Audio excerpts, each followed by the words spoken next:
এখন পর্যন্ত আমি আমার এই রয়্যাল এনফিল্ড ক্লাসিক বাইকটি প্রায় 1023 কিলোমিটার চালিয়ে ফেলেছি। বাইকটি কেনার পরই আমি কোটিং করতে পারতাম, কিন্তু ইচ্ছে করে আমি করিনি, জাস্ট পেইন্ট কোয়ালিটি কেমন দেখার জন্য, বোঝার জন্য। এবং মনির মোটামুটি আমাকে প্রথম থেকে বলে আসছিল ভাইয়া কোটিংটা করায় ফেলেন, কিন্তু করানো হচ্ছিল না। কারণ বাইকটা রাইড করতে আমার এতটাই ভালো লাগছিল যে একদিনের জন্য আমি বাইকটা রেখে যাব, সেটা আমি মানতেই পারছিলাম না। যাই হোক, আমার এই 1000 কিলোমিটার মধ্যে বাইকের পেইন্ট কোয়ালিটি নিয়ে একটা ভালো ধারণা হয়েছে। তো যেমনটা আশা করেছিলাম রয়্যাল এনফিল্ডের কোয়ালিটি, ঠিক তেমনটাই পেয়েছি বলে মনে হচ্ছে। তারপরে মনির আরও ভালো বলতে পারবে। মনির, কি মনে হচ্ছে এই বাইকের পেইন্ট কোয়ালিটি? আলহামদুলিল্লাহ ভালো, কালার প্রোডাক্ট অনেক ভালো আছে, দেখতে সুন্দর। কোটিং করলে আরো সুন্দর দেখা যাবে, নিকেল পার্টগুলা, কালারের পার্টগুলা দেখতে ভালো দেখা যাবে। তো আমার এই বাইকে আমি অনেকটাই করতে চাই, যেটা সবচেয়ে প্রিমিয়াম স্প্যানার সার্ভিস সেন্টারের সিরামিক কোটিনে। আই হোপ আপনারা কোটিং করানোর পরের বাইকটা দেখে আপনাদের ভালো লাগবে।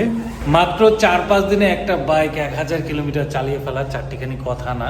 বাইকটা নিয়ে আমি চলে গিয়েছিলাম চট্টগ্রাম, সেখানে আমার ফার্স্ট সার্ভিসিং কমপ্লিট করেছি এবং মোটামুটি ব্রেক ইন পিরিয়ডটা আমি ব্রেক ইন ট্যুরের মাধ্যমে কমপ্লিট করেছি। তো সেই ব্লগটা আসবে, সেই ব্লগটা আসার পর ফাইনালি সিরামিক কোটিং করানোর পর আমি এই বাইকটার ফার্স্ট ইমপ্রেশন রিভিউ আপনাদেরকে শেয়ার করবো।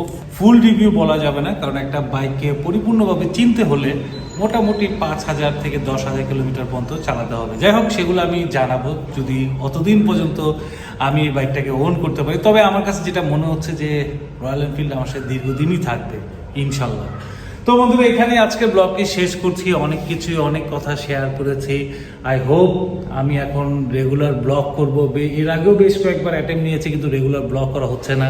আর শুধুমাত্র নিজের বাইকগুলোই না, এই কয়েকদিন আমি শুধুমাত্র নিজের বাইক নিয়ে বেশি বেশি ব্লগ করেছি। আমি অন্যান্য ভিন্ন ভিন্ন ব্র্যান্ডেরও বাইক নিয়ে আমি কথা বলবো। আর আমি আপনাদের কাছে অনুরোধ করব, আপনাদের যে দাবি দাওয়াগুলো আছে সেগুলো অবশ্যই কমেন্টে জানাবেন। আপনাদের দাবি দাওয়া নিয়েও আমি ব্লগ করব, যেন বাংলাদেশের বাইকাররা যেন উপকৃত হয় আমার ব্লগিংয়ের মাধ্যমে। তাদের দাবি দাওয়াগুলো যেন প্রতিষ্ঠানগুলো মানে সংশ্লিষ্ট ব্যক্তিদের কান পর্যন্ত যায়, সেটাও চেষ্টা করব। তো বন্ধুরা, এখানেই বিদায় নিচ্ছি। সবাই ভালো থাকবেন, সবাইকে ভালো রাখবেন, সবাইকে হৃদয়ের অন্তঃস্থল থেকে জানাই সেলো।